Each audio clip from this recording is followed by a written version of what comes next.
కేంద్ర ప్రభుత్వం ఈపీఎఫ్ ఖాతాదారులకి ఒక శుభార్త తెలిపింది. అదేంటంటే ఎంప్లాయీస్ ప్రావిడెంట్ ఫండ్ ఎవరికైతే ఉన్న వాళ్ళు ఈ ఆఫీసుల చుట్టూ తిరగటం, పీఎఫ్ విత్‌డ్రా క్లెయిమ్ ఫారాలు సమర్పించటం, రోజులు తరబడి వేచి చూడాల్సిన పరిస్థితి ఉంది.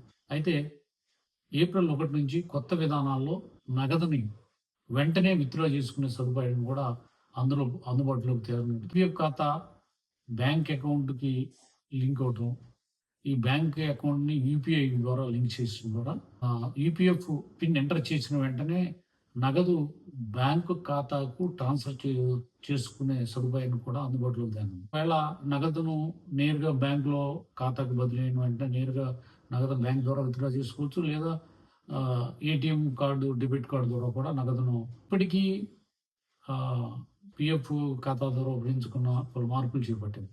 ఆటో సెటిల్మెంట్ లిమిట్‌ను 1 లక్షల నుంచి 5 లక్షలకు పెంచింది. దీనివల్ల ఎవరితో సంబంధం లేకుండా అంటే కేవలం 3 రోజుల్లోనే నగదు జమ పడుతుంది. దీంతో పాటు పాక్షిక ఉపశమనాలకు సంబంధించి గతంలో ఉన్న 13 రకాల సంక్షిప్త నిబంధనలు కూడా సరళీకృతం చేశారు.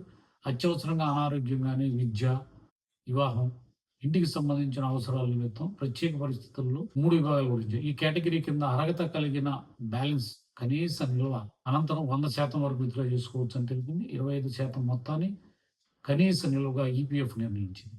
ఈ కనీస మొత్తం 25% మినహాయించగా మిగతా 75% నుంచి అనుమతించే క్లెయిమ్‌ను సంఖ్య మేరకు ఉపశమనం తీసుకొని ఇది ఏప్రిల్ నుంచి అమల్లోకి తీసుకొస్తున్నట్టు కేంద్ర ప్రభుత్వం తెలిపింది. కొన్ని సాంకేతిక సమస్యల వల్ల వాటినన్నింటినీ సరిదిద్దే ప్రయత్నం చేసి ఇక ఈపీఎఫ్ ఖాతాదారులు మానవ ప్రమేయం లేకుండా నేరుగా తమ ఖాతాల్లో నగదును యూపీఐ పిన్ ఎంటర్ చేయడం ద్వారా విత్‌డ్రా చేసుకునే సౌకర్యాన్ని కేంద్ర ప్రభుత్వం తీసుకుంది.